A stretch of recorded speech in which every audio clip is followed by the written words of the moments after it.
Good morning, good afternoon, and good evening to you. Thank you for tuning in to Viola's story.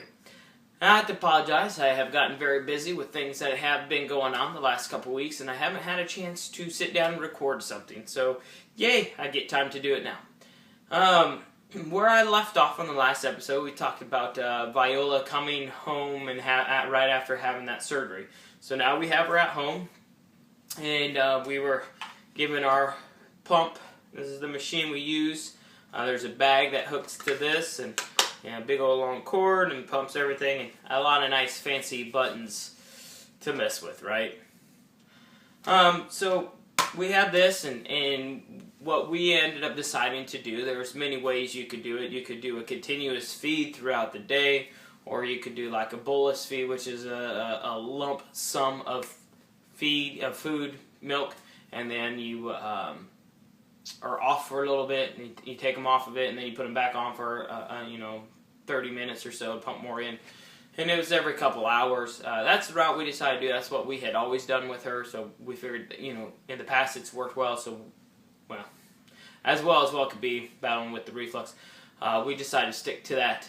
It was quite interesting having her, laying around and carrying around. She actually has a backpack that this went into, and so we were carrying around the backpack, and we'd place it down next to her and prop her up still and all that while the pump did its job. But we were still struggling with some of the reflux issues.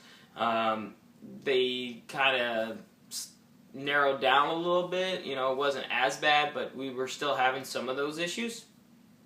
Of course, she was still on medicine with all that. But we just kind of had to work through it. We tinkered around again with some different formulas. I think at this point now we were on the soy formula and trying to keep that in her. When she'd go through a hiccup and she'd get sick a lot, we would do a couple days of rice milk in order to kind of help calm her stomach back down, and then we'd kick back over to the formula, and that seemed to work for her. So if you're having issues, give rice milk a try. You never know if that's going to help. About a month now will have passed, and now we're ready for our next surgery. This next surgery is actually to repair her soft palate. I mentioned a few episodes back that when she was born, her soft palate was split like a V, and she doesn't have the uvula, the ball hanging thing that's in back. It's kind of split, so she doesn't have one back there. And so now we were at that phase where she had to do that, and the doctors who were repairing her palate also said that a lot of palate repairs also comes with ear tubes. So she was getting palate repair and ear tubes. Yay! Okay, been here, done that. We've been through hospital before. Luckily, same hospital, so it was interesting seeing some of the same people that we've just had a month prior, but it was a very quick surgery, and she went in, and they kind of sewed it together, stitched together, and they had to, their tonsils, he said, were kind of misaligned in the back of the mouth, and so he had to clip it in somewhere back there to help line it back up and pull it into place, and whatever he did, it worked.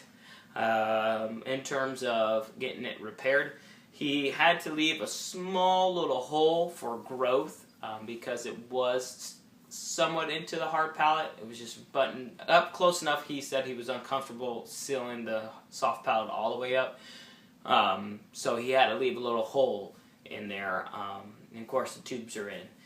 So she comes out of surgery. She's got these these little wires hanging out of her mouth, and those were from the stitches that they had to put in. So that was it's kind of weird seeing her and listening to her, because it's all new to her. It's all repaired, and it was amazing work that they did with that.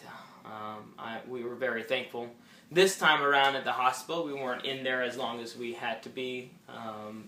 Few days and we were out. They understood this time about her reflux and everything like that. So now palate is repaired. She has a G-tube, and so now we have to bring her home and start doing some of the more feeding again. That will be for the next episode, and you'll find out what we do now from here. To end on a positive note, some things that Viola has been amazing to do is she's starting to say more things and more phrases. She definitely has my turn down very well. My turn, my turn. Yep, your turn. Or I see. Whenever I'm doing pictures or videos, she always wants to see. So it's I see and my turn. And she's got those down. So, way to go, Viola. All right. Well, thanks again for tuning in to Viola's story, and I will hopefully see you next week.